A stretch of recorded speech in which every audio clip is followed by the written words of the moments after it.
I ran up a check, I might do it again. Enemies close, had me thinking they're friends. 10 toes down, I'll be free until the end. Crib outside the city, I don't feel safe in my hands. Took so many years, I'm just waiting for the wins. I'm in debt to no one but the one who took my sins. I do it for real, there's no reason to pretend.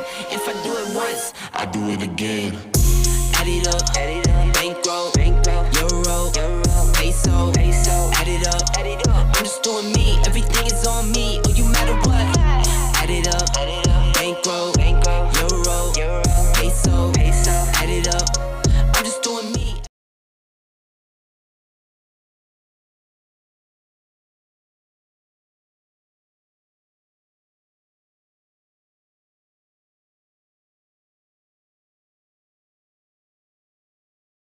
Before the age of 30 years old. I'm Ryan Zolan. I'm Brent Daniels, Mr. TTP, and of course, we have our man, looking so handsome in his shirt today. Oh, thank you. Had to bust it out. Albert, Sponsored. Albert, Mr. Giant Deal. Giant Deals. Albert, how much, what are you guys closing this week? Almost $500,000 here. Woo! How many deals is that? 2? Three. 3? And that's gross profit. Yeah. Gross. And these are flips? Flips. These are flips. Absolutely. Incredible. I feel like we're off center here, Matt, so maybe mess with that a little bit. Oh, Ryan, scoot over. There you go. Okay. All right, listen, guys. We're going to start this show. I want to ask a question because I think it's really important, and then we're going to get into some of the top questions that Ryan and I get about wholesaling and starting your real estate investing journey. Right. But before we get into that, I want to challenge everybody in the audience and everybody here in person with this question. How much money is your money making? Like for real, right? Right. So we talk about making $500,000, right? But that's earned income. That's you guys going out and Actively finding the working deal, for it. Yep. Right. flipping the deal, wholesaling the deal. That is active income. What about the passive side? What about how much money is your big chunk of money, your big nest egg? How much of that is making baby monies? You know what I mean? Right. And I want to give an example here, and it's right here on this iPad. This is so $3 million in a real estate portfolio. Okay, and this is my real estate portfolio here in Phoenix. $3 million is what I bought these for, and last year, with Arizona going bananas, with the real estate market around the country going bananas, 30% appreciation here in Arizona. That means $900,000, an extra almost $1 million of net worth came into my life.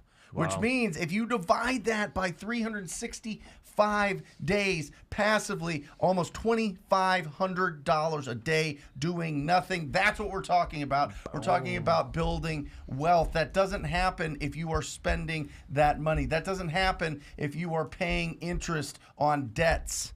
Right? When we're starting out, we're running and we're trying to keep our head above water and make enough money to hit our income goals. Absolutely. Yeah. But that's where most people stop.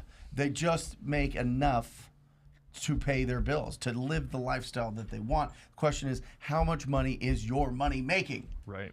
I mean, and I would tell you too, like I see the rat race that happens all the time. Mm-hmm. Do you think that the biggest struggle for people is that it's mindset and it's comfortability, or like what do you think it is? Well, I think that in our business, when you make something that's a $20, $30, $40, $50, $100, $200,000 check, Yep.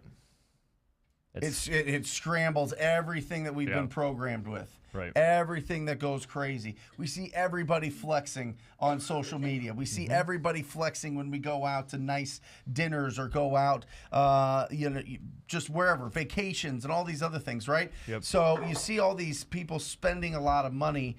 I like the people that are quiet with it, that invest in it and put that money into assets. That's what's really long term. Now listen, you want to feed you want to keep a little bit of your income to be able to do special things and buy fun stuff and be fancy. Do it. But for the most part, when you're in your season of hustling, you need to keep as much money as possible and pay off as much debts as possible. Seems like you're listing off some kind of a blueprint here. Yeah. What is that blueprint? Let's take a look at this.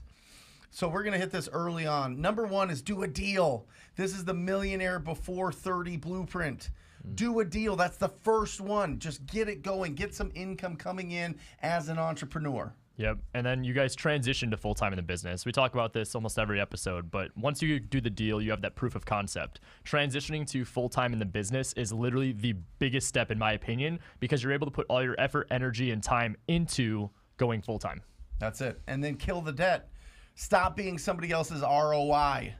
Stop being being on somebody else's asset column, right? While you're on the liability column when you're giving away all of your hard-earned income to consumer debt, car payments, student loans, credit card debts. That's what we're talking about. Absolutely. And then the theme of today's show. We're investing into assets. So you're back at ground zero. What do? You're going to invest the money you do have to create that passive cash flow. This is where you have the money working for you. That's it. And then financial freedom. That is basically you could scratch out financial freedom and put control. That's what you have. You have control of the time that you have left on this planet, baby. 1 in 400 trillion. That is the odds that you are a human being. 400 trillion to 1 that all things aligned and that you are here. That's incredible. What are you going to do with that time that's left, right? That's what we're talking about. That's what we want. That's the goal of this show, is to give you more control over your life and over, obviously, that starts with your finances. Absolutely. That's I love right. it. So, love it. Ryan, let me ask you this. Sure. A lot of people are coming up to you. You have a great meetup. Yep. You have a great social media. Your Instagram's going bananas. Yep. TikTok's going bananas. People are reaching out to you that are just getting into this business. What is the question that you're seeing come up time and time again? So got a few of them, but the first one that popped up that I usually get is, do I need to be licensed to do this? As you know, kind of a lot of what awesome. I teach is the MLS strategy and working with on-market deals. So a lot of people like to ask, do I need to get a real estate license, or does this interfere with if I'm licensed? Is it unethical? Can I do this? What is the whole real estate license symbolism inside your method? So for me, being licensed is everything. Like we've talked about this plenty of times, but when you're licensed, you have so many tools on the tool belt. The number one issue when you're going direct to seller is that 9 times out of 10, aside from the screw you, you're getting the I want too much money for my house. So the minute that they say that, you're able to flip your hat around. I'm now a realtor. Let me help you out. I would love to be X, Y, and Z to solve this solution for you. So being licensed has that aspect where you're able to get some deals in. The second part of it is that, as you know, I get the commission for my deals. So when we find them on market, I get the commission to represent myself as the buyer's agent, and then I also get the wholesale fee on top of that. So there's ways to double dip, essentially, and that's what we love. How much of your business is, I'm going to help you list this property, or do you refer it? We take it ourselves, but it's usually about like 5% of the time, 5 to 10%. So when you're going at this thing and people want retail, you're like, okay, but you're finding that typically they probably just don't really want to sell it. If they want retail, it's almost like an unrealistic expectation. Right. So they are thinking that they could get retail value while the property needs $30,000, $40,000 worth of updating to get that. Right. This is where I reference Sally the seller in most instances. Sally the seller is like, well, so-and-so 2 doors down that is a model match that had less upgrades than me, or had more upgrades than me in a bigger house, or whatever the case is, bigger lot. Let me tell you why my house is $30,000 more. Okay, well, let me break it down and go back to reality here. I want you to understand that you want to get to this value over here, that's fine. You need to probably put in 30 to 40. If you don't have that 30 to 40, it's worth this. If it's worth this right now and I'm willing to pay you this, you now have 3 options to pick from. Got it. So Got it. it's more of just educating. Albert. It's all about the options. I'm thinking about that. No, what questions are you getting when you're at these meetups, when you're getting DMs? What are people asking you? What are the top questions? One of the things I get asked, honestly, is like, how do you talk to people? Yep. Because honestly, I was a shy kid growing up. Like, I would literally talk to nobody. I was the quiet kid in class. So the fact that I can go out and talk to people now, they're asking me, like, how do you talk to people so comfortably? Especially at these meetups, we're meeting new people, and it's just a real quick interaction that's 2 strangers just meeting to become friends. And one of the things that I suggest to people is, like, you just got to do it. There's no secret sauce to doing it. There's no YouTube video that I can show you. There's no textbook I can show you. You just got to do it. Easiest thing to do that I used to do and still do is just go to the grocery store, go to any store that you go to, and talk to people. Any random stranger. Find any comment, make their day. right? Tell them their shoes look nice. Tell them, oh, you dropped something here. Or even if they're picking something out, it's like, oh, I love that pasta. Something that gets the conversation going and breaks the ice. It gets you out of your comfort zone. You just start talking to people. And that's essentially where this business starts. That's it. Talking to people. That's it, baby. Look at that shirt. I love it. One of the top questions that I get is, what is the best list to go after? Okay. Where do I find my first deal? What is the best list to go after? Where should I be spending my efforts? What actions can I take right away? Right? And it's simple. The ugliest houses in your community. That's it. You could literally, the first 20 deals that I did was literally just driving for dollars. There was no prop stream. There was no batch leads. There was no, like, you can just pull lists here. I mean, there was, but I didn't know about it, right? I didn't know that you could just go on a website and pull lists of distressed properties and start making calls. I just rudimentary went out and found an ugly house and had a conversation with the owner. Wow. And that's it. And in most states right now, you don't need to have a license to be able to do that. I think that going to your point, I think it's a huge advantage. I've had my license since 2004, but I get the hustle mentality too. I get I don't want, I just want to go out there and I want to go talk to people and I want to go find opportunities and do something special with it. So I get both sides of it. I think if they make us make states get to it, you have a couple options. Don't assign deals, close on deals, or get your license. You know what I mean? So there's different ways to go about this. But what's really exciting is some of my most successful students live in Israel. Really? Live in Israel. Make calls in the middle of the night to people. Wow. To people throughout the country. I just had a student sign up, all 100. Listen to this. You were at the open yesterday. I have a student that signed up, lives in Nigeria. Did his first deal watching this show, this channel, did his first deal, joined the coaching, and now is going to go absolutely bananas. Right? Let's go. He did cold calls from Nigeria in the middle of the night, got a deal, squatted up with somebody in the Houston market, and got the deal done. I mean, listen, we don't have to put all these obstacles in our way. And by the way, guys, this show is a designed question and answer show. This show is also a platform for us to celebrate your successes, because I've got this bell here that's going to be that I am going to ring, or Ryan's going to ring, or Albert's going to ring for the success that you have. So make sure that you are putting your questions in the comments right now, whatever you're working on. Whether what we're saying right now is spurring some questions, or you already have you're working on something, we want to help out during this next for this 90-minute show. So make sure that you participate in this, because this is more your show than it is our show. We're here to answer questions the best that we can. All right, so make sure that you put it in there, and make sure that you're commenting, and make sure that you're putting in the comments where you do business, so other people can find you and squat up with you, especially if you're one of those brave souls that posts a success that they've had over the last couple weeks. Absolutely. Right? Because then people want to be around successful people. So be brave, share your story with us, and we'd love to celebrate you. So what's another one? Ooh, another question. So to get started, kind of similar to piggyback off of yours, I get, how many realtors should I be talking to get my first deal? Wow, awesome. So this is where I create the army of realtors, is what I call it. And what you want to do is, when you're creating this army of realtors, I say the base number is 300.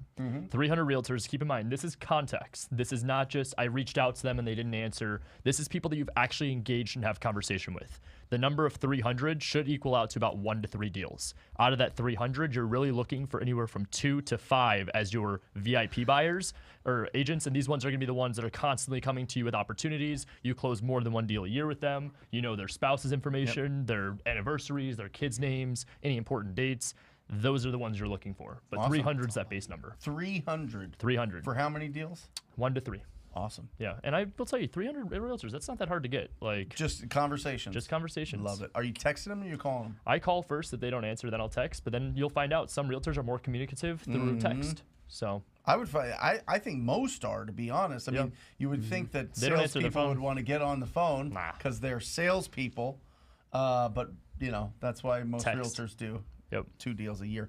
Albert, That was a good question too, because that goes off to mine. What's the best time to call? That's so it. because that we talk to realtors, what I found is they operate on normal business hours, right? So at least for our strategy, the best time to call is usually between 9 and 5 when they're probably up and working, but it's really whenever you decide to pick up the phone, right? That's really the best time to call. And like I said, if they don't pick up, shoot them a text. A lot of agents will answer you back with text really quickly. Easiest thing I do, call them up, don't answer, shoot the text right away. Most of the time I get an answer back, hey, I'm with a client right now, we'll call you back in 10.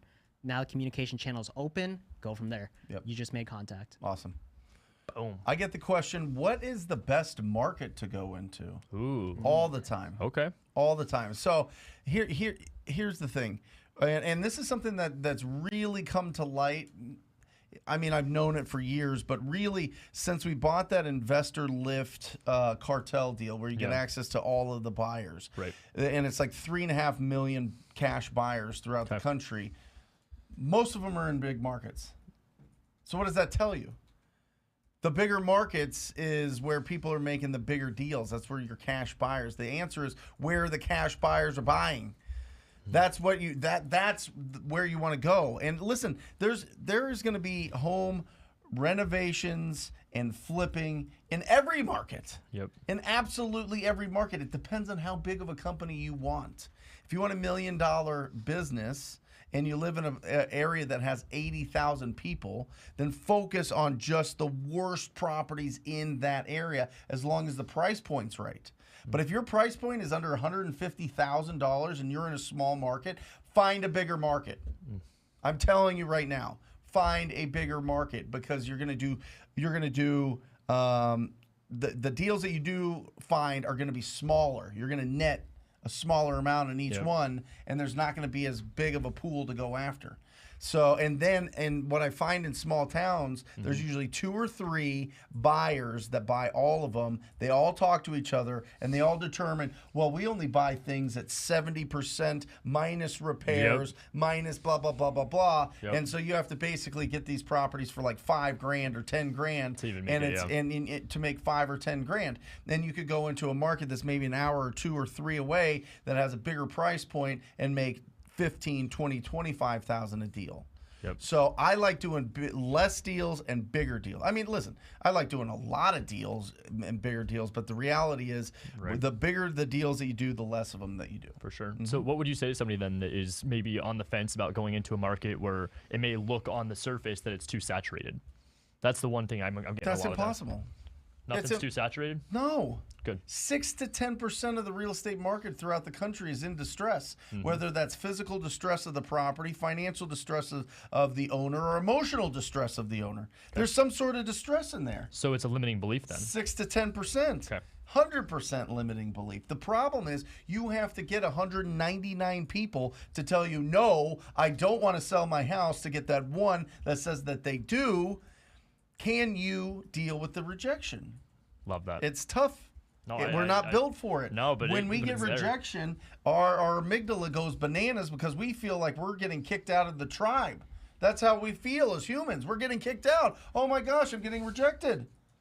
And then you realize that you can get past that. You can put your logic to kick in. Your logical brain can kick in and say, listen, that one person that I'm helping out, that's huge. That's worth the reason I make $20,000, $30,000, $40,000 in this deal is because I provided $20,000, $30,000, $40,000 of value. Yep. That's it. That's it. So I'm going to focus on that one that I can help out, not the 199 that are rejecting me, and I'm going to build a really awesome squad that understands that, and that's my tribe. These strangers that I don't know, that's not my tribe. Love that. It's not my tribe. Love so there that. you go. Give me one more. I get a good one with realtors again, MLS deals. Yep. I'm always about green time versus red time, making sure that the activities you're doing are actually leading to potential opportunities that What will is green make time, red time? What does that So mean? a lot of people like to reference that as personal and business. Red time's gonna be your personal, green time's gonna be your business time. Me, being that I'm as young as I am, everything I compare with green time How and old red are you? time, I just turned 24. Oh yeah! Who had a So- birthday? Both of us did. Albert was on the 1st and I was on the 7th. Happy birthday, Albert. Well, thank you. That's fantastic. Yes, sir. How old are you? 25. Come on. Yep. I love it. So green time in business world for me is going to be anything that has potential of bringing in some sort of income. Red time could be your prospecting. It could be your going through your admin, clearing out your emails, whatever the case is. So for me, green time is really heavy on my team. What I want people to understand is the big question I get is how many offers should I be submitting a day? Right. So that's a great question. Awesome. 5 offers a day is my benchmark. 5 offers a day is 25 a week, is 100 a month. To get started, I'm going to tell you, if you're just getting started, you're just submitting offers, you don't know what you're doing with everything, it's okay. Have the understanding that 100 offers should get you about 7 to 10 accepted. You'll close on 1 to 3 of them. Love it. So, let's crack this thing open, huh? absolutely. We got a Good ton stuff. of questions. Ooh. All yeah. right. Let's do it. We got some participation. Yeah. Also, got to give a quick little shout out to Brandon on the team. Flint recorded. So, Beautiful. nice. Say that. Shout out to Brandon on Yeah? our team. Dude crushes all this higher end MLS deals, and we just commission, wholesale. I mean, What makes him special? He's a go-getter. He puts Yeah, himself but out everybody's a go-getter. What does that mean? there. Dude, I will tell you, like a lot of people, it's you were just saying it, the rejection. A lot of times people have this like limiting belief, or they get hard on themselves. They don't take action. Brandon's been doing this less than a year. Yep. He's already got over 10 deals. And I mean, his average price point, 750,000. What's his average deal size? So he's been averaging about like 10K assignment, 10 to 15. But then commission on it's usually anywhere from 15 to 25. So So it's like 40. yeah, we usually walk away with like 30, 40K. 40K a deal. Yeah. Just about. Because with he that has his commission. license. He doesn't And have his he gets a license, but commission. he gets a bigger wholesale cut.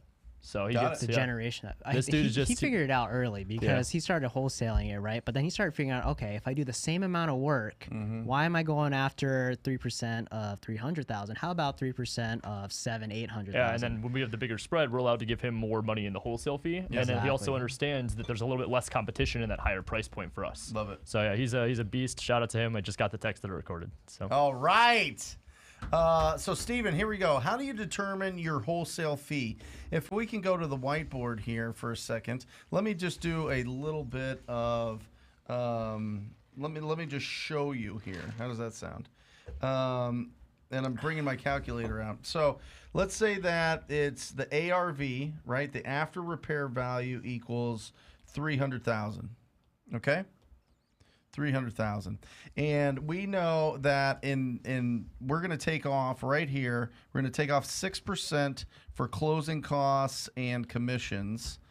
And the commissions are going to come in when the flipper that we sell it to, or the cash buyer that we sell it to, actually sells this property. But when they're evaluating what price that they can buy this property at, they do put these costs into play. Correct. Now, in here, I would also kind of include the hard money costs or the private money costs. Now, it could be way more than that, depending on how big of a project it is, but we won't split hairs here. And then 10% is going to be the minimum profit that a cash buyer is going to be looking for. So in this case, it would be 30K.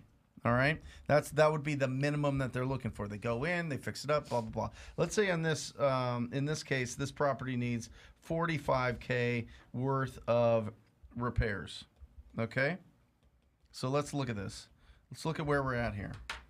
So we got 300,000 times 90. 0.94 Yep. because we're taking 6%. 6% off the top. Yep. Well, you know what? I'm going to just times this thing by 0.84 because we're taking off 6% and 10%. Correct. Okay.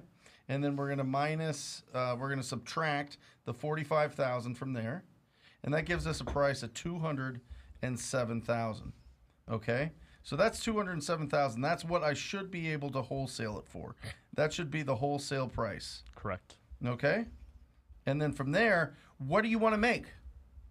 Do you want to make 10,000? Do you want to make 20,000? Do you want to make 30,000? Well, we have a minimum standard of 25,000 per deal. But maybe your minimum standard is 15. Maybe your minimum standard is 30. So from here, then you would just subtract whatever it is. Let's say it's 30,000. And so I got to be at 177 on this thing. And that's the offer that I give to the owner.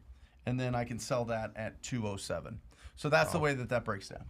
Super easy. Pretty simple? Yes, sir. Yeah, there you go. So it depends on what you want to make. And then it also depends on what the seller wants. So what if you called up this seller and they said, listen, you give me 140,000 for this thing and I am out of here, right? That can't possibly happen, can it? Why would somebody sell something for 140,000 that fixed up would sell for 300,000? Why would somebody do that? Either they don't have the money or they're trying to trade speed and convenience for that money. That's right. Let me give you an example. I got it right here because this is awesome. This is awesome. We bought a lot. We've been working on this guy for a year, and he wanted 93,000 for a lot, a beautiful lot in Sedona. Right? What? 93,000. Okay. And my acquisition manager, Chad, my junior acquisition manager, Chad, had a dream when he locked this thing up that we could sell it for 215,000. So Jeremy, my disposition manager, put it out at 199,000, and it going bananas. Okay. And one of our favorite buyers, Spencer here, shout out to Spencer, is phenomenal. He's got a huge buyers list and does a lot of business. And he has a client that is developing out there, and he goes, "What do we need?" And he said, "Well, 215," and he goes, "Done." Wow. 215. He had a premonition. That's a $122,000 deal. Wow. Why would somebody want to do that? He didn't want it. He was just give me 93,000 cash and it's yours. It happens every day. It happens hundreds of times a day. It can happen for you. You just have to talk to enough people. TTP? That's it. Interesting. Talk to enough people. TTEP, right? TTR. No, but it literally is, right? I mean, you guys are closing close to $500,000 this month. We'll be at just about 700 gross on the year. For the year. In about the a year week. started 13 minutes ago. You know what I mean? Yeah, That's blink. incredible. So, yeah, there's so many opportunities, guys. I'm so excited. Absolutely. I'm really excited. All right. From Samuel, I'm hiring an acquisitions manager. Do I need to put them on a contract? If so, which one? So do you think they're referring to the assignment contract, purchase contract, or are you talking about a contract on the team? Like employment. Absolutely. Absolutely. Always need stuff in writing to make sure you understand what the agreements are for every person and what their splits are. I'm all about setting expectations. I don't want anyone to have any confusion when the money comes in. It becomes really awkward. Albert? People's true colors get involved when we're talking thousands of dollars becomes involved. Yeah. So I would recommend putting, even if it's your best friend, I don't care, put it down in writing so both of you are clear. Here's what I will pay you when deals come in. Here's what you can expect, X%, whatever it is, and that way there's no gray line. This one's black or white. Albert doesn't trust me. No, you guys listen. That's No, really it's really. So what is it? An employment contract? Because I'm going to tell you guys, I don't have a single contract with anybody. Really? Nope. Wow. Nope. Yeah, no, Albert puts it all in writing. He basically... And it's not even that serious. It's just something like I get it. It's something like accountable. Where literally on my contract it says anything Ryan needs. I literally put that in the contract. Ryan's fixer. Ryan's fixer, and it's just for fun because there's a mental thing that at least for me anyway, I associate with signing something like that. That's like, okay, this is my responsibility. I am now responsible for these actions. I'm going to perform to my highest ability. Yep. And at the end of the day, like I said, we're friends. We all hang out. So if there's ever something going on, we'll talk about it. Yeah. But it's just that action of like, hey, I'm committed. I'm going to do this. This is my business now. Yeah, Samuel, I think that if you talk to any attorney about this, any business attorney or employment contract attorney or anything, they'd obviously tell you to do that. Probably a smart idea, but I don't. Why don't you? I don't know. Okay. I've just never been asked. Fair enough. Yeah, it's just been. I've never argued about money. Okay. Yeah. Fair enough. So the other thing is, I would watch if you're going to try to do like a non-compete with them. First of all, most of them aren't valid, so it's just kind of you giving somebody a prenup. It like right? Oh yeah. It's a prenup, and it makes the relate. It's like awkward. Yes. Yeah, it's awkward That's it. It like oddly sets the wrong tone for the relationship. for sure. Because then they You know almost what I like mean? they feel I don't trapped. care. Like I want you to go. Like I don't think that you're going to compete anyway. Ooh. You know what I mean? What are they going to do? Steal the deal? Everything's in the contract. Everything's organized. The whole team touches every single lead, so there's nothing that slips through the cracks. And I trust everybody. Yeah. And they trust me, so I'm not worried about somebody like taking a deal and stealing a deal and going and doing their own thing. If they want to do that and burn a bridge, a relationship with me, Ooh. Like, get out of here. Yep. A relationship with me back and forth over time. I mean, millions. Absolutely. For real. Easily. Absolutely. Easily. As opposed to short term 20 grand, 30 grand. Get out of here. Right. So- Nobody could replicate Brent. There you go. No, I mean it's just, you create a culture of winning and doing it with high morals and ethics, and people stick around. Absolutely. Aji, hey Brent, is it okay if a buyer wants to use their own title company for assignment of contract? Yeah, that's okay. Some of them, remember, the buyers pay the closing costs. Correct. Now, I like controlling that process just because it's a lot smoother with my own title company. But if there's somebody that has a good reputation in your marketplace and make sure that they're putting in their earnest deposit with that company, then I'm fine with it. I would make a call to the title company escrow officer before you commit to that. Yep. Have a conversation with They're them, familiar feel with them it. out, make sure that they understand the process, make sure that these people are really smooth to work with. And then if that's the case, then sure, why not? Yeah. I mean, I'm pretty flexible about a lot of things. I don't have any tremendous well, we're not going to do that or this, whatever. Stewart title, I won't. But yeah, but if the title company isn't familiar with it or they're just don't know what's going on, then I will say no, we got to use this. They don't even know what we're doing here. Yep. All right, from Samantha. I want to invest the money I received from my first deal, $5,000, back into my business so I can quit my job faster and scale this out. What advice would you give for someone with that kind of a budget? It's a really good question. I think we were going to have two different answers, so which one would you do first? Well, listen, whatever got you that deal, keep doing it. I think that if you can keep your budget really, really, really low, and when you're making your calls and you're doing the calls yourself and you're following up and building your pipeline of leads. Yep. If you've got a full-time job, which it sounds like it, that you want to get out of, the only other thing that I would look at with that money is start sending out some texts. It's really, really affordable. You've already got the skip trace numbers. It's a nice little bolt-on to your business, and it'll give you an extra 2, 4, 5, 10 leads a week, and then you can convert those into deals faster. So that's what I would do. One, I want to make sure that you're always being proactive and reaching out, but two, bolt on that text messaging so that you can do it in a part-time basis. Because you could get off work, press a button, 100 texts go out, and then you're responding, and you jump on the phone call with 2 or 3 people that are like close, right. Yeah. As opposed to you have to jump on for 3 hours of cold calling afterwards, and it just depends on where your energy's at. For sure. And I like what you said to start it off. I really think whatever you did to get the first deal, if it ain't broke, don't fix it. Keep going, doing that same thing, double down. The one thing that I notice a lot in the industry is people get distracted. They're like, okay, well, I just made this money by driving for dollars. Now I'm going to go hire a VA. Now I'm going to go learn to work with realtors. Now I'm going to go learn creative finance. I'm going to invest into myself, into a court. No. Oh. Save the money. Focus on what you just did. Double down on that. Yep. My strategy, if I had the $5,000, I would either invest into Deal Machine. It's an affordable app for driving for dollars. 2, I would maybe invest into a dialer, and I would go get a list of realtors from either a title company, or I'd go and I'd get it from like either Zillow, Realtor.com, Redfin, all those companies, and I would just sit there calling realtors. Dr. Bill's real estate agent list. Yep. Google it. There you go. Dr. Bill's real estate agent list, because the website is so bananas to spell it. I've never seen more hyphens in a. You know what you should do? You should go get like a subdomain, like make it like an easier website. What I should and then, do like, is go buy Dr. There you go. Bill's company.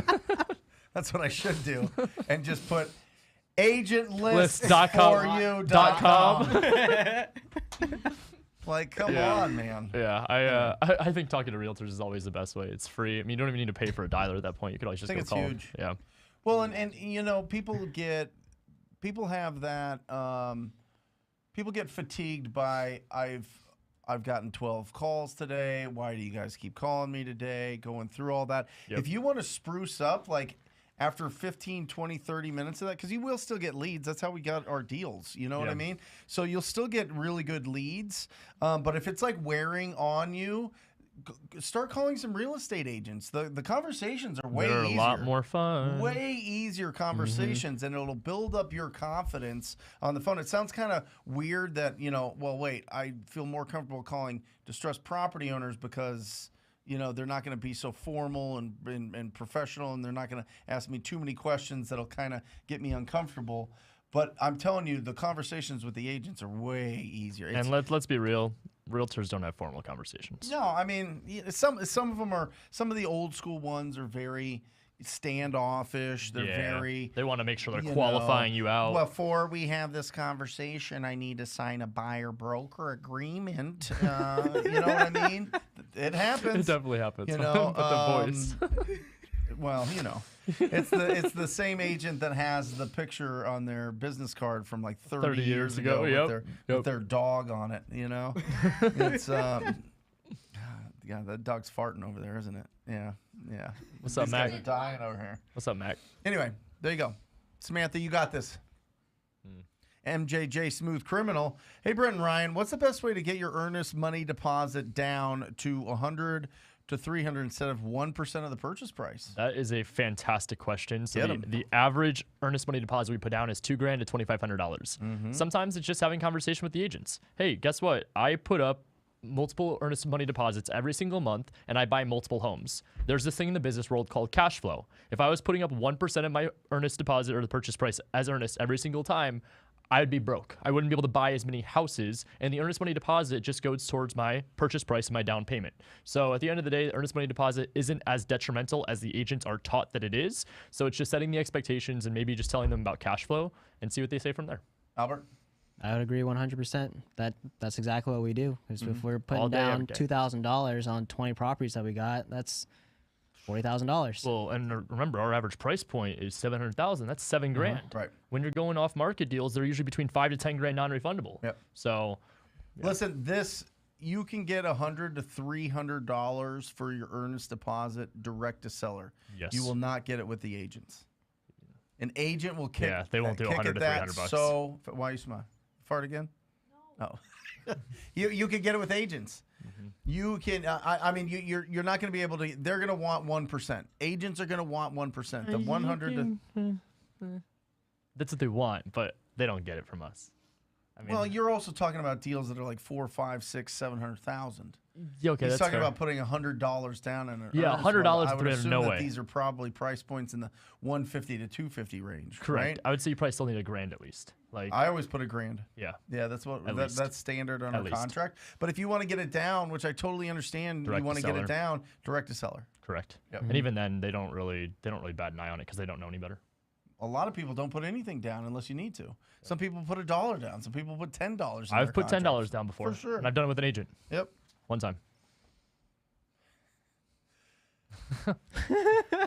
Yeah. Okay. That's why you're laughing.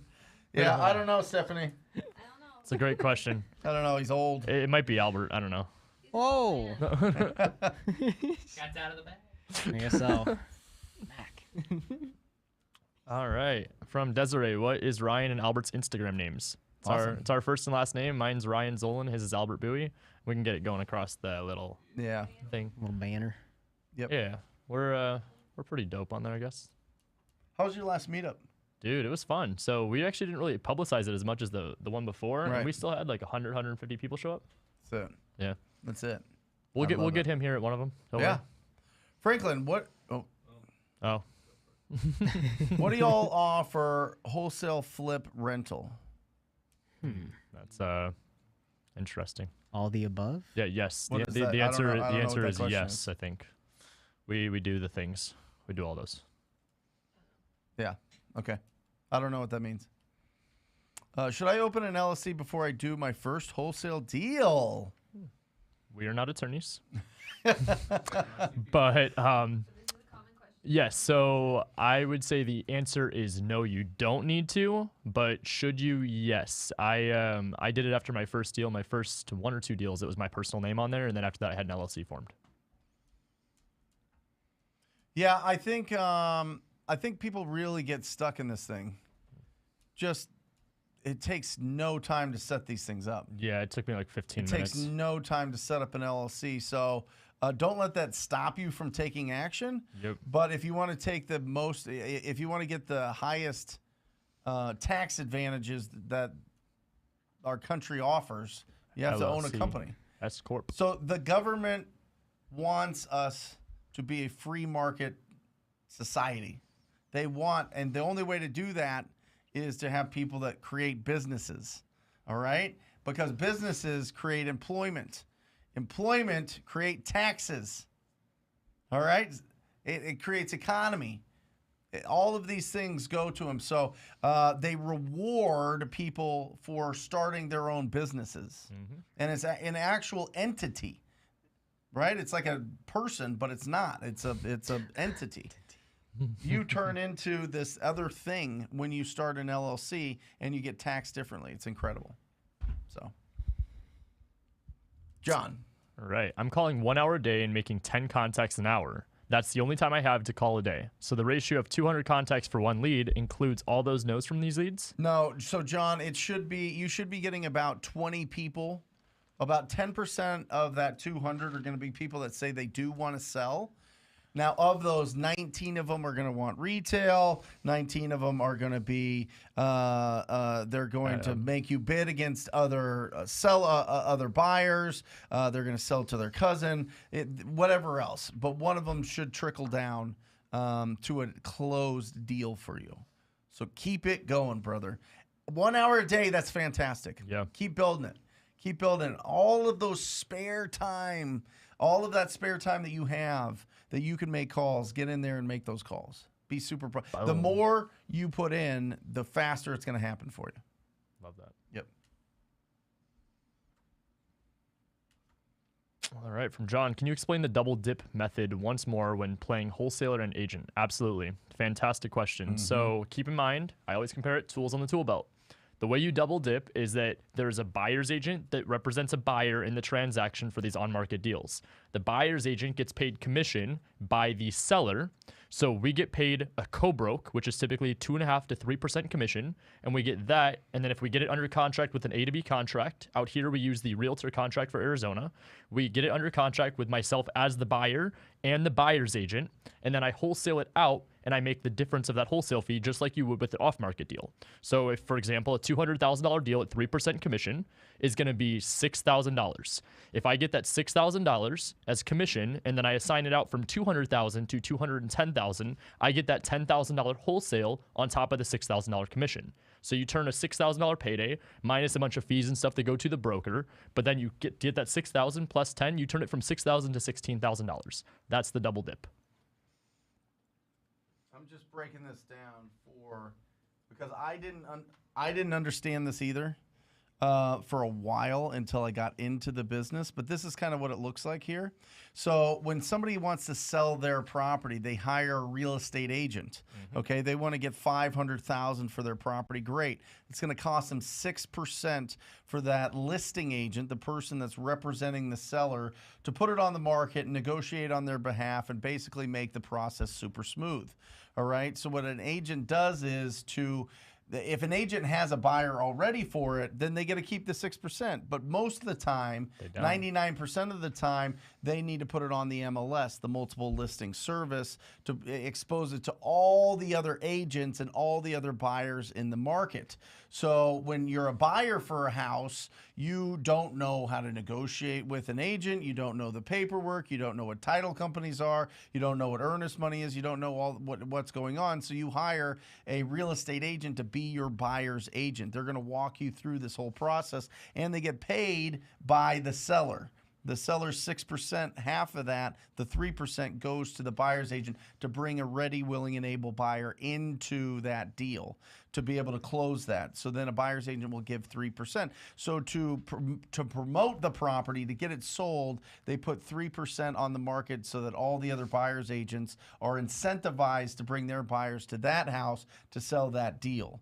So what Ryan's saying is when he is an agent and he's also his own client, he gets to not only get the split that he gets from the assignment fee because he gets good discounted properties, but he also gets paid by the actual seller of that deal a commission to be the buyer on his own deal. Do you understand why having a real estate license is very, very profitable? Yes. That's it. Boom. Does that make sense? That makes sense. You tracking that? Tracking that, Matt? Clip that. Just kidding. Yeah. So, Taryn, if realtor's contract If a realtor's contract has a no assignment clause, how can I still compete a single closing transaction? Would I have to create multiple LLCs? If so, what about timing for getting them approved? No, Jatarin, if they have a non-assignment clause, there's something interesting going on with that realtor and that deal. Usually they had it under contract and it fell out with another buyer, another buyer / wholesaler. So they're like, I'm not going to do that again. I'm not getting burned again. So one, make sure that it's a smoking hot deal, and two, you would have to double close it. Correct. You would have to get, you would have to put down the deposit for a down payment and get hard money for the rest, or private money for the rest, or raise that down payment from people around you, or people in a meetup, or people in the industry, and then get the rest of it hard money, close that deal. Have the buyer already market it, have the buyer ready for it to close the same day, so you're not paying a ton in holding costs, the holding costs, in the interest payments to the bank or to the hard money lender, and and then you get that closed. You close it with that other buyer, and boom, you get paid. Boom. All right. From Jason, why would an LLC purchase a property, then sell it on market for less than what they bought it for a few months later? I saw you post this on Monday, Jason, and I wanted to answer it. Do you know the answer to this? Well, go okay. So remember, when an LLC buys a property for cash, it's usually probably like an open door strategy or an offer pad strategy, where they're buying it for a higher price, and then they sell it. They actually get cash back at close. So it shows that they bought it for a lot, and then they're selling it because it helps them with their tax liability. The other thing, Jason, is because of capital gains, right? And then from the other side, Jason, is a lot of times people buy packages of properties. So it might show that they bought that for $600, but it's just recorded because they bought 3 properties in that $600. Gotcha. So you gotta watch to see if there's linked properties to that actual sale, and that happens very often. You ever see that? I see it all the time with Open Door, OfferPad, Zillow especially. I mean, we buy a lot of houses from them. Yep. So. Yep. From Melrose, I'm a realtor in the Richmond, Virginia. Sales are slowing down. Welcome, Mel. Welcome. You're here. You're in the right place. Open arms here. Sorry. Considering wholesaling to assist with income. Interested in hearing some of your advice. Mel, you are in the right place. You are in the right place. Yeah. I would love to help you out, man. Realtors and wholesaling, this is the place to be for sure. Double dipping strategy that we just went through. Implement that. Trust me, the best part is when you actually go to these appointments as a listing appointment, because thinking like a realtor, you go in here when you're talking to these sellers and they want too much money or they want a quick close, you can be the assistance that they need. It may not be listing it on the MLS. It may be a cash offer, quick close, give them a lease back or hold back, whatever it is that they're looking for as terms. You have more tools on the tool belt than you even can imagine right now. Yeah, Mel, just to put it in perspective, I was a real estate agent from 2004 to like 2012, 2013. I mean, got out of it completely by 2016. It is a whole different world over here, brother. Whew. I am telling you, congratulations. You did it. You did it. I mean, now here's the thing. So as an agent, I was averaging 2.25%. Was the average commission on both buy and sell. If I average them both, because listing, sometimes you're doing it for 2%, and sometimes you're getting 3%, and you're getting less on the buyer side, whatever. So it's about 2.2. We're making 10%, Mel. 10%, and you're in Richmond. You know what 10% in Richmond is? It's bananas. It's not even close, and you're your own client. So one, you've got a couple options. One, really follow Ryan and what he's doing with his Instagram and his TikTok and what we talk about on some of these shows. And go back to some of the past shows that we've had about getting deals off of the MLS, because that's these guys' mastery, is getting them off the MLS. And then the other thing is find the ugliest properties that are off market in your market, Mel, and go talk to those property owners and see if they would consider an offer. The biggest problem, the biggest challenge or hurdle that I see with real estate agents coming into the wholesaling world is you always have your fiduciary duty hat on. Your fiduciary duty hat is for you because now you're the buyer. Yep. Listen to me. You're the buyer. You're not an agent. You're not representing off-market deals. You're not going there to list the property there. If they need a listing agent, great. You can do it. I would refer it to somebody else if they just want to list it or if they want some advice. But you are the buyer. Go in there with your cash buyer hat on, and you're going to get that property at the price that you think that you want to buy, that you determine is the value. Investor It's not first the agent. market. It's not an appraisal. It's not you comping this thing out that determines value. You know as well as I do, only a ready, willing, and able buyer determines value on anything, whether it be these cameras, this table, a pack of gum, this phone, or a house. The buyer determines the value. All right? Get after it, Mel. So happy. Great picture, by the way. Formal. Bell Point. If you're texting owners, do you consider the no-call list? You're not calling them. Yeah, you're texting. Yeah, you're not calling them, Bell. So I mean, look it up. But Batch does a really good job of. We use batchleads.io for text blasting, and it's phenomenal. So check it out. Do you see any regulations popping up with that? Well, it's not regulations. It's the carriers. Yeah, they're The blocking cell a lot phone of the carriers numbers. block Yep. certain Spam. So or what they whatever. look for is how many texts are you sending out and how many people are responding to your texts. Okay. And then how are you responding? So you can send something to them, and if somebody responds, then you can text them whatever you want. But if you're sending out certain things and people aren't responding, they're going to block all those keywords. So it makes it real tough. What's the now get- people are like, I am inquiring if you are perchance ready to sell your abode, right? It's like those type of things. Or some people just text, hey, and then somebody texts back and then they start, hey, I was Gotcha. wondering if, so there's a lot of creativity Workarounds. in the market for sure.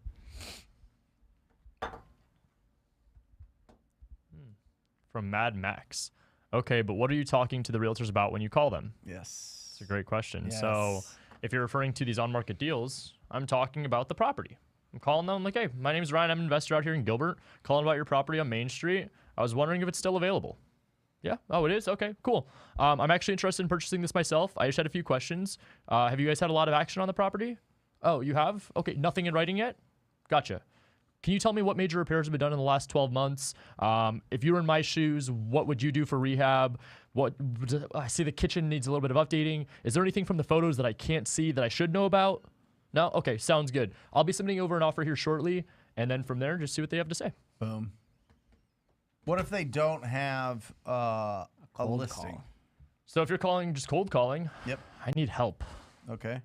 Looking for a realtor. I've been working with one for a while. He just stepped out of the industry. I'm looking for one that's honestly going to be a go-getter. I can purchase up to 3 to 5 properties a month comfortably, but I need someone that's going to be able to bring me those opportunities. Is that something you think you'd help me with? And then listen. And listen closely. Yeah. Well, only if you sign my buyer broker agreement. I will sign a buyer broker for you, but I want you to understand that when I sign the buyer broker, it's going to be specific to the deal that you send me. I can't pay you on every single deal that I close on because, quite frankly, you'd be rich. So, yeah. Awesome. Yeah.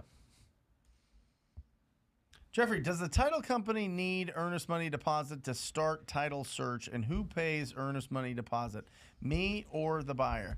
So, Jeffrey, great question. When Solid. you are opening up escrow, if it's required in your state, just see. So some states require something called consideration to make a contract valid or enforceable or whatever it is. I forget the difference between valid and enforceable. But Some states require that you put consideration, which is your earnest deposit. So find out that first. Second of all, send over your contract to them. They'll open up right away. So you're going to send it over. You're going to put your earnest deposit in if you need to, and then the buyer is going to put theirs in when you sell that deal, and you'll get yours back. Typically, you get it back at closing. You could put language in your contract that says that you get it back once the buyer, in your assignment agreement, that you get your money back refunded to you as soon as the new earnest money goes in there. You can certainly do that as well. Yep. Most important piece, just make sure your earnest money deposit's less than the earnest money deposit of your buyer. Right. So if you're putting up $2,000 in our case, make sure your buyer's putting up $5,000. Yeah. Good question, though. From Abraham. When pulling an absentee list, do you set the current home value to the home or to the median home price? I'm in Southern California. I don't pull that list. Would you have an answer on that one? Yeah. That'd be good. But median I mean, the median home sale price in Southern California is what, 1 million? Yeah. Yeah, Abraham, play around with it. Yeah. So this is when testing gets involved. I would go from $0 to 300,000. Maybe not in your market, but $0 to 500,000. $0, then 500,000 to 700,000. Yeah. Then 7 to $1 million. You know what I mean? I would test out each one of those lists. See what has the best success. And see which one is you're getting the most opportunities from. Great question. Test. Everything is testing. From Jason. Hey, Ryan and Brent. How did you guys change your mindset or improve your self-confidence in the start of your real estate journey? Damn, that's a really good question. For me, dude, that was honestly my biggest struggle when I started because I was 18. Sure. Like, I've talked about this before as a joke, but like, I'm not kidding. I only knew the Pythagorean theorem-ish coming out of high school. I had no life experience. I didn't know. I was in real estate school and someone could have told me, a good interest rate's 40%. I'm like, a good interest rate is 40%. Like, I had no idea how anything worked. So going into that, the way that I got the confidence was by surrounding myself with people that were confident, people that were doing the business. So even though I was the 18-year-old kid that had no idea how to do the business, walking into a situation saying, hey, I don't know what I'm doing. He does. Yep. That's credibility. And usually people were just like more drawn to the person that had the credibility, but it at least gave me the opportunity and the chance to show that they knew what they were doing, and then I learned from the experiences. So, Albert? I was thinking about this one because every day is still a struggle to kind of change your mindset, right? But I remember I just recently saw this video. I believe it's from Brad Leah. He said, you're going through a divorce. Would you rather lose 50,000 or 250 million? Common answer, people say 50,000. It's like, no, because then you're stuck with 50,000. You lose 250 million. You still got 250 million in the bank. Mm-hmm. So you got to change your mindset to how you want to view the world. And Jason, it just starts by doing it. Once you believe that you can do it, 100%, there's always that person in the movie that walks in with all this swag or this bravado that smooth talks to everyone. And you're like, dang, I want to be that guy. Well, how about you look in the mirror and say, I am that guy. I am the guy that can talk to people like that. I am that smooth talker. I am that guy that carries this swagger, this charisma that people want to come to me, that atmosphere, that vibrational energy that you put out, and that comes from being around certain people that have that. So, you know, Jason, don't think you're alone in that world. You know, it's every day you need to put attention into building your self-confidence, changing your mindset, educate. Keep watching the show too. Yep. That'll do it. What about you? Yeah, it's so we went over it real deep yesterday, but 3 words: attitude, approach, and expectations. Attitude, approach, and expectations. What's your attitude towards yourself? What's your attitude towards your business? What's your attitude towards the economy? What's your attitude towards society? What's your attitude towards the people that surround you? What is your approach? You know what builds confidence? Skills. How do you build skills? Reps. How do you get reps? You do stuff. It's focus. It's focus on what you focus on expands. So your approach, first, let's just say your attitude's fantastic, because I know your attitude's fantastic. Then your approach is, are you building skills every single day? Are you going out there and being super proactive? Are you going out there and approaching the day like you're going to find somebody that you can do business with today, or are you hoping? Right? And then, listen, people that are confident, it's because of their skills. You know what I mean? They're in flow state. They're not even thinking about it. It's second nature. And then expectations. What do you expect out of the day? What do you expect out of the week? What do you expect out of the month, the year, in your life? Manifest. What do you expect out of your crew? What do you expect, out of your schedule? What do you expect out of the deals that you're doing right now?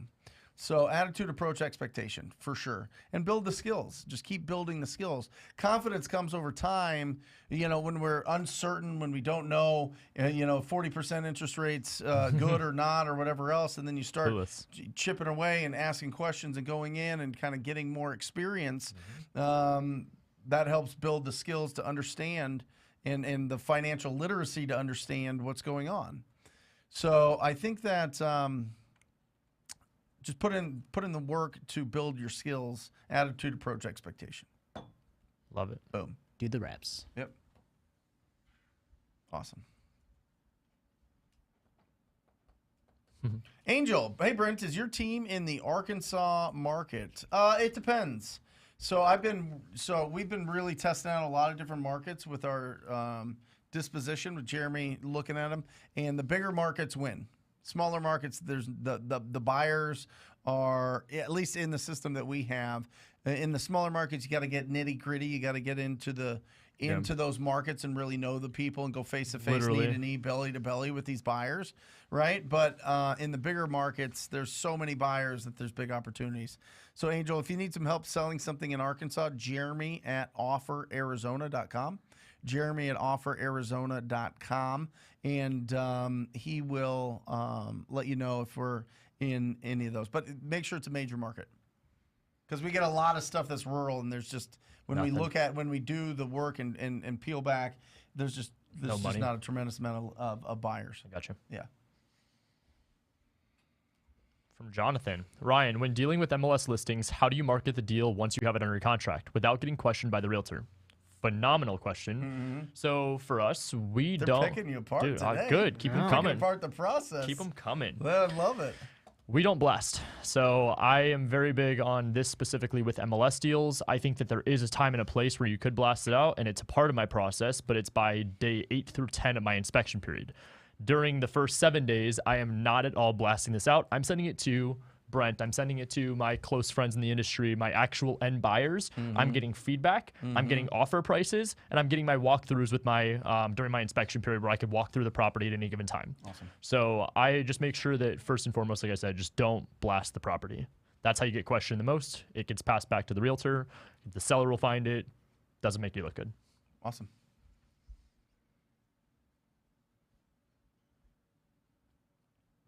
Brent Ryan, is there any cash buyers you could recommend for Central Florida? We buy in Florida. There you go. Hi. How do they reach out? Instagram. What's your Instagram? Or send it to deals at 34holdings.com. That's our email. Deals with an S or a Z? An S. Okay. Deals at what? 34holdings.com. 34holdings.com. We buy houses in Central Florida. Yeah. Yeah, and or Instagram, either or, and we'll give you a buy number. Yep. There you go. Okay, from Josh. I have a pre-probate deal that got taken over by Medicaid. Mm-hmm. Is there anything I can do to still get the property under contract? How did it get taken over by Medicaid? Give us a little bit more, Josh, if you don't mind. Were they in lien position? What does that mean? Yeah, did they put liens on it? Are they trying to... Okay, there we go. Guy owned $20 to $30K for his medical expenses before he passed. Oof. Okay. Is there anything I can still get the property on? Depends on the value of the property. Right. So what's the value of the property there, Josh? I mean, listen, if that's owed and you can give the family... $50K, $100K, $300K, whatever. I don't know what your offer would be. Those liens get paid off by the purchase of that property. So yeah, I mean that's not a problem. The issue I have with pre-probates is court. It's so long. Yeah. Don't give them a price until you're way closer down. Yeah. Way down, because between now and the time that happens, could be 3 to 6 months it's easily. They're going to get 1,000 calls, letters, door knocks, between here and there. So build the relationship, and that's phenomenal. And get it. I mean, you could put it under contract if you want. The issue is the likelihood that contract falls out is really high unless they absolutely love you. Right. They absolutely stay committed, and but even then, you might get it signed by somebody that's not going to end up being the personal representative. You got to find out who it's going to actually be. Yep. And make sure that you're getting the contract signed by the right person. No name. When you are following up with a lead and you get their voicemail, what do you say when you leave a message? It's a great question. So for me, obviously, we're targeting realtors primarily. I double dial. I'm just going to hang up. I'm going to call them right back. Double tap. Yeah, and if they answer, fantastic. If they don't, the voicemail, hey, my name is Ryan. I'm interested in 123 Main Street. I'm looking to purchase it myself. Give me a shout back when you have a chance. And leave your phone number. Albert? Yeah, something along the lines like just leave it vague. If you're following up, if you've never had contact with them before, I would just say, hey, John, my name's whatever. I'm looking at 123 East Main Street. I think that's your property. Give me a call back on it if you could. Got some questions on it. Just something real vague that just enough interest where they're like, all right, yeah, I'll They call should them want to back. call you back. Yeah. Yeah, I like just making sure that they understand who I am. Very clear. Hey, Bob, we had a great conversation about your property on 1212 Banana Street. Call me. You know what I mean? And then Yep. text them. Yeah, text is massive after that. Call and text. Yes. Call, voicemail, text. Yep. CVT. And energy. Energy. It's more your tone than the words that you're saying in that voicemail, for real. It's more you being, ready and there. Now, don't blow them out of the way if they're like a super soft-spoken, person, and you're What's like, up? "Oh, hey, hey, it's me, Johnny! Call me." All right, from Addison. Just locked up a deal and assigned it sight unseen within 6 hours for $15,000 while living in my car. car. My family has doubted me, and the journey has on. been worth it. What a story it'll be. Addison, Come on. Let's go. let's go. That's how you do it. Hey, Oh my Addison, gosh! Addison, Wow. for real. Wow. DM me. DM me at Brent Daniels _TTP, right? And I want to do a podcast with you. If you're brave enough to do it, I'd love to share that story. That is incredible. Unreal. Incredible. That's insane. There you go. Wow. Love it. From Garland. What is a good time frame to cold call, morning or late afternoon? My response rate hasn't been good. Hasn't been too good lately. By the way, I'm in the Chicagoland market. Go Bears. Also, I would say whatever time you're doing now, if it's not working, do the opposite. For us, working with realtors, I will tell you Fridays and Mondays are really brutal. And then if you call before 10 a.m., good luck. So obviously, we still make calls before 10 a.m. at 9 a.m. and stuff, but we just have our understanding of what time frames work for us. But it might just be dependent on the market. And if something isn't working at the moment, I'd recommend pivoting. Yeah, if you're not getting a good contact rate, then I would check where you're getting your data from. That too. Make sure you're getting it from batch skip tracing to get the accurate phone numbers. If you're getting it from somewhere else, then it's going to be hit or miss. It's going to be real frustrating. But beyond that, the number one answer that I've gave for 5 years is when you can be consistent. What does your schedule look like? You know what I mean? If I told you the best time to call is between 9 and noon, and you're like, I work then. Yeah, right. So then what?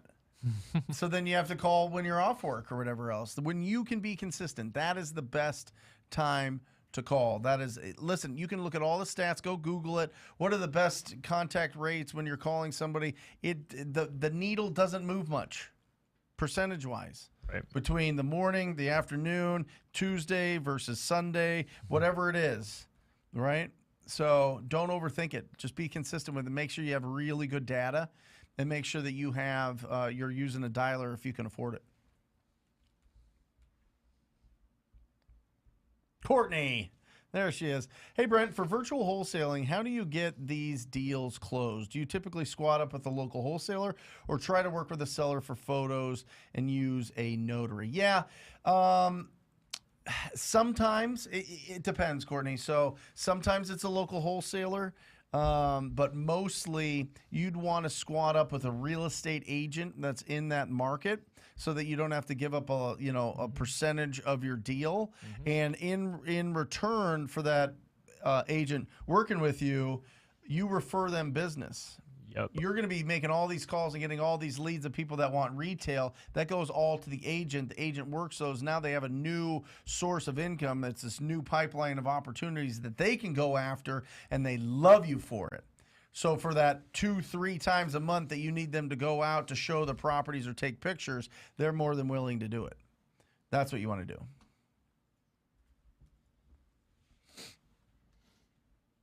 Belinda. Hello, everyone. When cold calling, when you get their voicemail, do you leave a message? Thank you.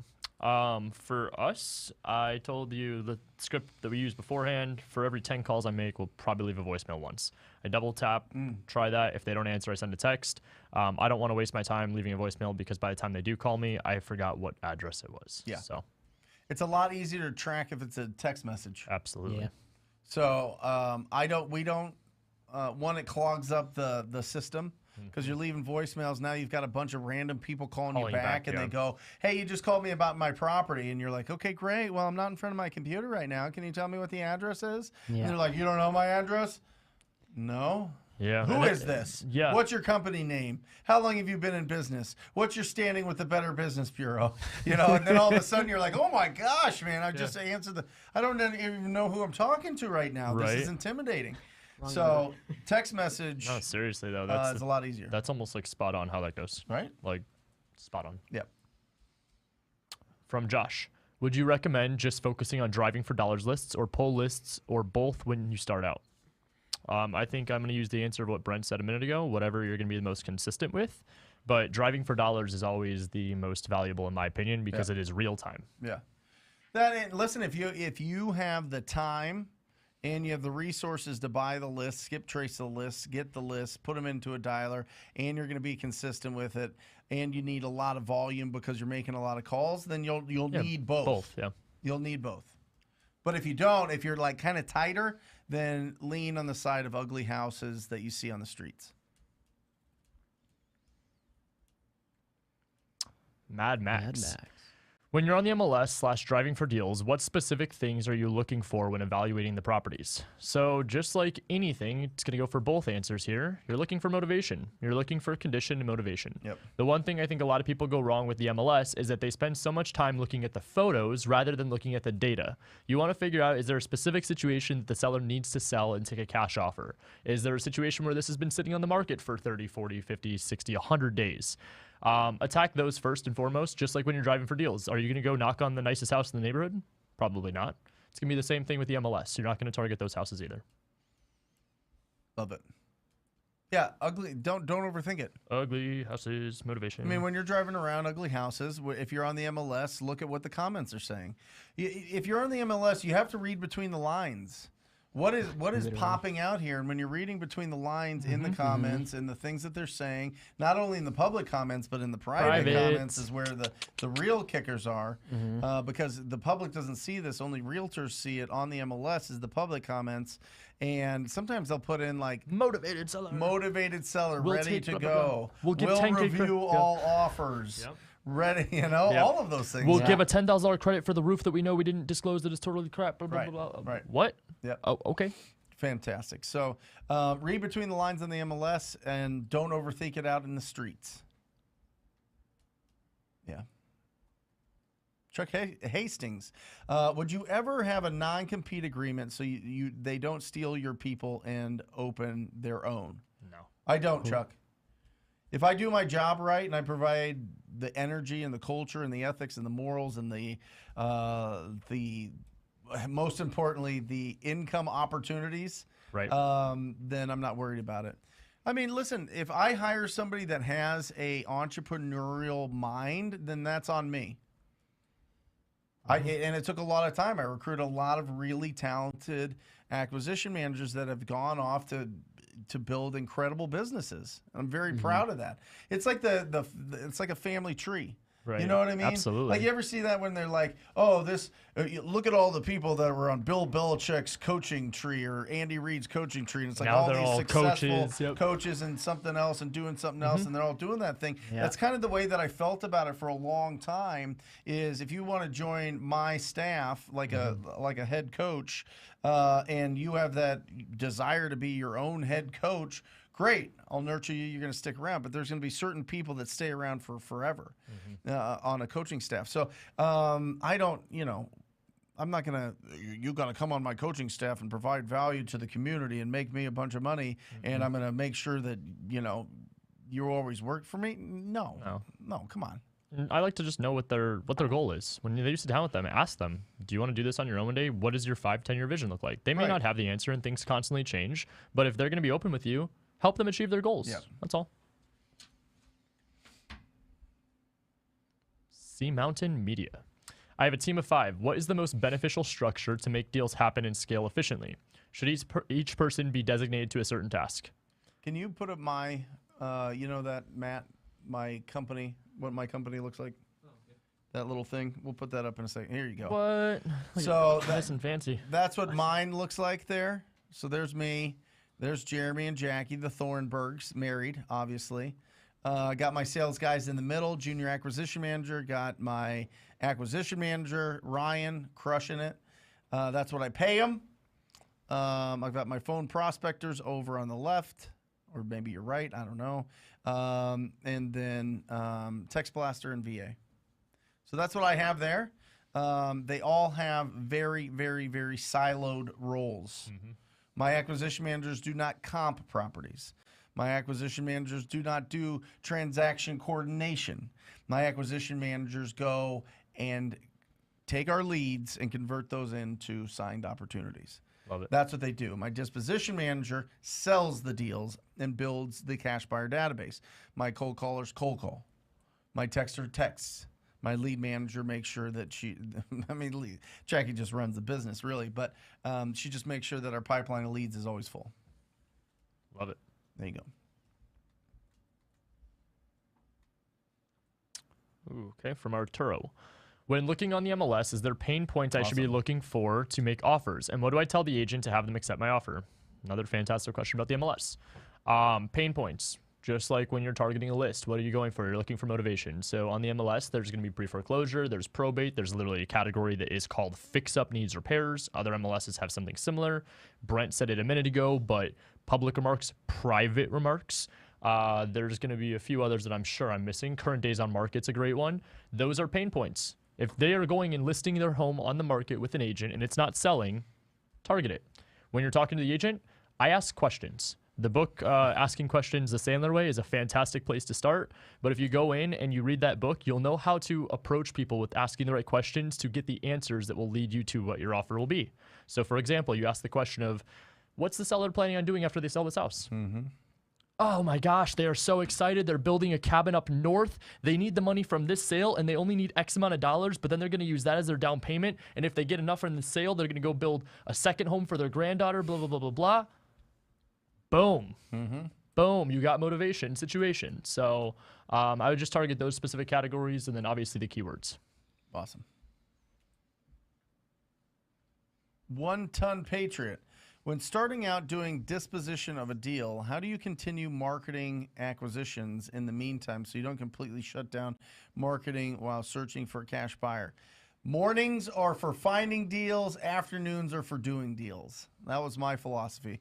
So I would just listen. Whatever you're doing for lead generation has to be sacred time. Whether everything's going crazy, whether you're trying to sell your deals, whether you're excited, whether you got all these things, it's that you got to build your schedule to be super consistent so that it is sacred time when you are generating the leads. Yep. So just make sure that that's set aside. I get it. When I was doing my first deal, everything stopped. I was like, oh, I gotta sell this thing. I gotta make sure I gotta babysit this thing. I gotta make sure walk it to the title company and gingerly pass it over and make sure that everything's perfect. And anything that you need, anything that you see that would screw this thing up, what's calling the title company all nervous all the time, all that stuff. Stop. Just find the opportunities. Make sure that you You have sacred time that is your lead prospecting time. All right? Or your lead generation time. Love it. Yeah. You see how massive his pickup truck is? Look It's at a his 1-ton picture. Patriot. I'm Look at sure it's that. more than a ton. That's awesome. I assume that it's like a perspective picture. I don't know, man. That's, You think he's standing? that's next a big looking truck. That's literally his truck is lifted. It is as everything you can. That's a think tank. Oh, That's a man. tank. Oh, I saw the What Ford. kind of Ford? It's like a 350 or something. Wow. One It's the ton. new one, the Ford F 750. You know. Wow. He's old. I love him. Love it. From Desiree, advice on dealing with liens or judgment on properties. Yeah, let the title company pay it off. Yeah, they'll handle that. Don't stay in your lane. So when you turn it over, your job is to find the opportunities and connect that opportunity to a cash buyer or yourself, right? And so stay focused on that. Let the title company deal with all the liens and judgments. Oh, show. They will get payoff. So what happens is you turn over your paperwork to them, Desiree, and they go and they pull the title on it, see all the things that need to be paid off for title to transfer and have clean title to the next buyer. And so when that happens, they pay off any debt that's owed on the property. As long as the debt is less than what you're giving Buying, them, yeah. then everything gets paid off and title is clear. If the liens and judgments are bigger than the price that you can give them, then you get into this whole, are you going to negotiate the judgment or the lien with somebody? That usually takes a lot of time. Seller doesn't net what they're expecting, Right. and they're like, I deserve this much, even though Right. I have this much I owe other people. Right. Yeah. Fun stuff. From Luis. Any suggestions as to how to give as much comfort and peace of mind to a seller who's been very doubtful and questioning your authenticity? Seller thinks there's something fishy going on. You did something. Yeah, you did something where you didn't say the right thing, or they asked the right question and you didn't know what to say. This is where a lot of what Brent really preaches is that you need to be likable, but you also need to be confident going into this. Yeah, certainty. So certainty. Yep. All day long. So, Luis, certainty and likability, and be completely brutally honest with them. If this is your first deal, tell them that. If you're like, I turned it over to the title company, I'm not exactly sure what they do, but they'll reach out to you and they'll make sure whatever is happening there, something is. Why are they questioning your authenticity? Right. You know, and What'd you then do? I would just ask the question. What's going on? We Yeah. have this agreement. We're moving forward, and then I Yeah. feel like something happened. Can you like at least let me know what's going on Yeah. and just dig into it? And they'll appreciate that authenticity because But if the seller thinks something fishy is going on, that's tough to get them back. yeah. I'm just telling you, it's No, tough to seriously. get them back. I like that. A little like Bop, bop, bop. it's for It's sale. for Oh, sale. hey, that's too much, man. Yeah. Hey, Listen, I post a link. Let's see the link. I want to see what this thing looks like. I know, I wanna see Post it. it 1 ton Patriot. I want to see this thing. listen. It's It's that. that big. Listen, I look like that next to my pickup truck too, but I'm just a little shorter. That's so funny. That's incredible. So funny. That's good. Awesome. It's that big. Do y'all scrub y'all's list for people on the DNC before cold calling? Yes. I did that and it took my list. Yeah, it does. It'll get It'd rid of be them. like that. And also the litigation list, the litigation scrub, and Batch has it for both. So it makes it really easy for you. Batch skip tracing, Batch leads, does a really good job of doing that for you. Or call realtors. They're not on the do not call list. Well, realtors can't be on the do not call list because it's a They're commercial business. number. Yeah. It's a commercial number. They can't be like, oh, I'm in Yeah. business, But you can't call but me. you can't- Yeah. What the? What the? That's like a flower shop. Like I'm on the do not call it. I want flowers. Yeah. Stop cold Oh, calling. nice try. I accept mailers only. Yeah. I had I made an analogy yesterday, and you guys tell me what you think about this. Is somebody asked the question, why would somebody sell their property for less if they know that they can get more? And the analogy I gave is, have you ever trade your car in when you bought a new car, right? You know what I mean? You know Yeah. you're getting less than if you went, you cleaned it up, you got it looking, you got absolutely. it detailed, maybe put some new rims or tires or the sound system or the whole thing, made it dope, right? And maybe you could get more for it. But if you just, why wouldn't people do that? Why do we go and buy a new car and trade our car in, knowing that they're going to take it and they're going to mark it up and sell it for more on their lot? Yep. Why would we do that? Convenience. Convenience. That's the only answer. Speed and convenience. Yeah. Convenience. It's easy. It's the same thing with houses. Yeah. It's the same thing. That's a good analogy. It's honestly, that's Yeah. that's the- because yeah. I Tom Kroll really put in my head. It's like a pawn shop. It's like a pawn shop, right? Going to a pawn shop, you need money. I got to sell my watch. I need money right now. They're not going to give me retail value. No. They're not going to give me retail minus what it would be worth on the open market. They're going to give me some super low ball so that they can mark it up a ton, right? Yep. But I think the car analogy is better. That's yeah, really it good. is. I think the car analogy is better. I've been always comparing it to like grocery stores. Like, you think that when you go buy something that's the price that they paid for it? Right. Well, that's anything. Yeah, exactly. That's all retail. Wholesale. Well, I go and get a $80 steak Yeah. that costs them $8. Exactly. I mean, No, what are we exactly. talking about? Exactly. Yeah. I like that car analogy. Yep. Vasily? What keywords can I use to find distressed properties on the MLS in Sacramento, California? I have access. Motivated, as is, could be written 3 different ways. Cash, REO, handyman, TLC. I don't know if I said REO. What else we Yeah. got? What else we got? Fixer upper. Fixer upper, Investment. Fix. Oh, I love the word invest because As you catch, is. Yeah, Yeah. invest. You catch investor, investments, investor. Yeah, There you I go. gave you 9. There you go. Can you do? Can you look for? Well, I know on our MLS you can look by keywords. Absolutely. I mean, you can literally For put keywords. sure. And I'm into 90% the sure search. most Yeah. MLSs have that. I've yet to see one that doesn't. Yeah. Can you set up an automatic alert Of for those? course. Of course. So you can go in and put your keywords in automatically. That's how I alert? started. I did that with Google Calendar and Google Sheets, and that was my CRM. You know, it's a dope little. This is for everybody that's sticking around to the end of the show.